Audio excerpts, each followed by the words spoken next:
कि किस प्रकार से अररिया में कल वहां के सांसद प्रदीप कुमार सिंह ने कहा कि अररिया में रहना होगा तो हिंदू बनना होगा। इन पे कुछ क्या आप कहेंगे? कोई ताकत नहीं है देश में जो मुस्लिम को यहाँ से भगा सके। जितना भी उन्हें कहा जाए ये कम होगा।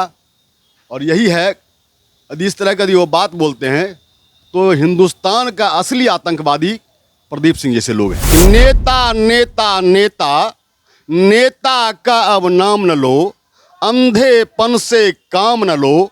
हवा देश की बदल गई है, चांद और सूरज भी अब छिपकर नोट जमा करते हैं।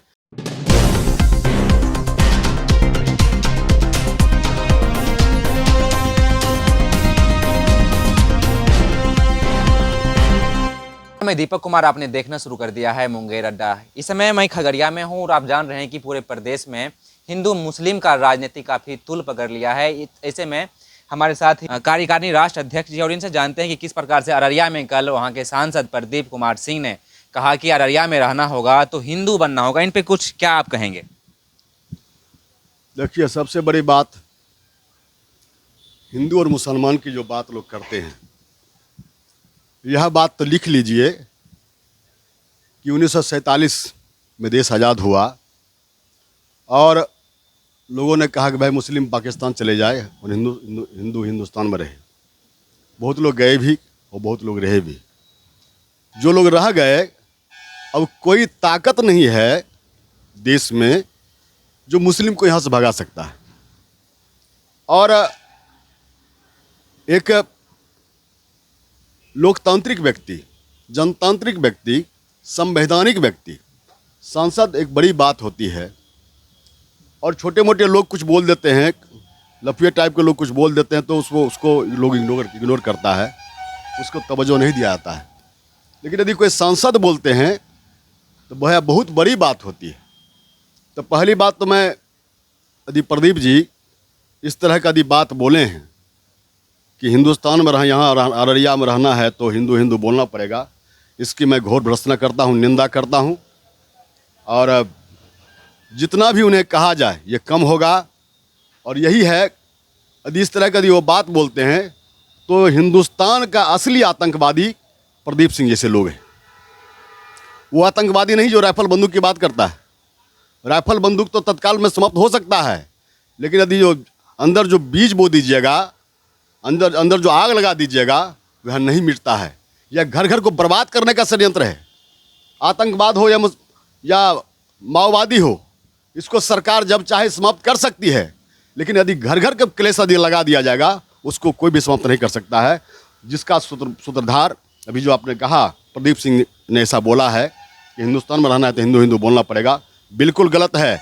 और जो हमारे भारत के प्रधानमंत्री, अभी यशस्वी प्रधानमंत्री कहते हैं आदरणीय नरेंद्र मोदी जी, यदि आप हिंदुस्तान की बात करना चाहते हैं, उस हिंदुस्तान का जिसे पूरा दुनिया में जब कहा गया कि सारे जहां सच्चा हिंदुस्तान हमारा, हिंदुस्तान ऐसे सारे जहां सच्चा नहीं है। यहाँ की संस्कृति, यहाँ का सौहार्द, यहाँ का मोहब्बत, वो पूरे दुनिया को संदेश देता है। आज जिस परिवार की हम बात करना चाहते हैं, अब हिंदुस्तान के अलावा पूरे विश्व में भ्रमण कर लीजिएगा तो कहीं ये परिवार का समझ नहीं है। एकल परिवार हो गया है और वो परिवार वहाँ एक, और उसी का द्योतक है। आज मुझे ये सभ्यता, पश्चात सभ्यता है जो मदर्स डे मनाना शुरू कर दिया, फादर्स डे मनाना शुरू कर दिया। अरे शर्म की बात है। मदर के लिए अलग अलग दिन होना चाहिए, फादर के लिए एक दिन होना चाहिए। ये सब दिन के लिए माता और पिता है ये। और उसका अनुकरण करने वाले लोग जो mother's day, father's day, brother's day की बात करता है, यही व्यक्ति है प्रदीप सिंह जैसे लोग। अब ये संशय पैदा होता है कि क्या भाई आपके जैसे लोग भी एक दिन के लिए माता किसी को मानिएगा, एक दिन के लिए पिता किसी को मानिएगा। यदि एक दिन के लिए माता और पिता मानते हैं तो शर्म है, लानत है इसे जीवन पर।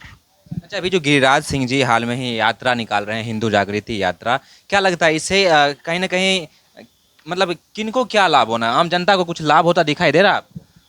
सर, एक सुन लीजिए, आदरणीय गिरिराज सिंह जैसे लोग या प्रदीप सिंह जैसे लोग जो अपने आप को नेता कहते हैं, ऐसे नेता के बारे में मेरा कहना है कि नेता नेता नेता नेता का अब नाम न लो, अंधेपन से काम न लो। हवा देश की बदल गई है। चांद और सूरज भी अब छिपकर नोट जमा करते हैं। मंदिर के पुजारी अब पॉकेटमारी में पकड़े जाते हैं। तो ऐ बंदे उठ, फोड़ना है इस खेत के ढेले को फोड़, इससे तुम्हारा भाग जगने वाला है और ऐसे नेता तुमको ठगने वाला है। वाह, क्या बात है। ये नेता इस तरह के हैं, इसे आप नेता नहीं कहते हैं। नेता तो बहुत व्यापक शब्द है। यदि हिंदुस्तान में नेता का यदि संबोधन करने की बात होती है तो वही सुभाष चंद्र बोस जैसे नेता की बात होती है। ऐसे लोग नहीं जो समाज को तोड़ने का काम करते हैं, चाहे गिरिराज सिंह जी हों, चाहे प्रदीप सिंह जी से लोग हों। और किस यात्रा की बात करते हैं आप? समाज जोड़ने की यात्रा बात करते। आप हिंदू मुसलमान की एकता क्यों करने की बात करते? हम भाई भाई हैं, क्यों अलग हों? अलग होने की जो बात करता है उस पर सजा होनी चाहिए। आप देशद्रोह की बात करना चाहते हैं? असली भाई, आप जो आतंकवादी को कहते थे देशद्रोही है, माओवादी को बोलते थे देशद्रोही है, असली देशद्रोही तो ऐसे व्यक्ति हैं। गिरिराज सिंह और प्रदीप सिंह जैसे लोग असली देशद्रोही हैं। इनको सजा होनी चाहिए, इनको पनिशमेंट करना चाहिए। और संवैधानिक जो हमारे आदरणीय यशस्वी प्रधानमंत्री जो नरेंद्र मोदी जी हैं, उनको वो कहाँ सोए हुए हैं? वो तो अपने आप को साधक बोलते हैं, योगी बोलते हैं। साधना किया कहाँ? कैलाश पर्वत पर जाकर के कहाँ उन्होंने नहीं किया। तो यदि आप साधक हैं, एक साधक के जुबान से, व्यवहार से, विचार से ऐसी भ्रांति नहीं निकलनी चाहिए। अच्छा, जो कल जो बयान उन्होंने दिया प्रदीप सिंह ने, उससे सांप्रदायिकता भी फैल सकता है, तो कहीं ना कहीं नीतीश कुमार जी को एक्शन लेना चाहिए इस पे। बिल्कुल लेना चाहिए। एक तरफ नीतीश कुमार जी, आदरणीय माननीय मुख्यमंत्री हमारे बिहार सरकार के सुशासन बाबू के मुख्यमंत्री नीतीश कुमार जी सबको लेने की बात करते हैं और हमेशा दोहरी नीति, यो मीठ वो मीठ। ये कैसे होगा भैया?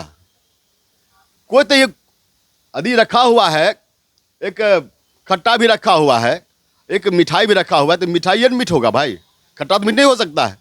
अब दोनों को मीठ करने की बात करते हैं तो तय करना पड़ेगा आदरणीय नीतीश कुमार जी को। आप तय कीजिए। आप पर बिहार के लोगों ने भरोसा किया, जताया, विश्वास जताया। जिस भी परिस्थिति में रहा हो, आप बिहार में लंबे अरसे से मुख्यमंत्री हैं और बिहार के लोग देखना चाहता है कि आपका आगाज अच्छा हुआ है तो अंत भी आपका अच्छा होना चाहिए। यदि नहीं होता है, अंत आपका आगे अच्छा नहीं होता है, तो प्रश्न चिन्ह खड़ा होता है कि भाई आप कल की तारीख में भी बुरे होंगे। जो लोग ये सर विचार बदला नहीं जाता है। यदि हम आज किसी को धोखा दे रहे हैं तो मेरे जहन में, मेरे नस में है धोखा देने का प्रवृत्ति, कल उसको भी धोखा देंगे हम। ये सोच है।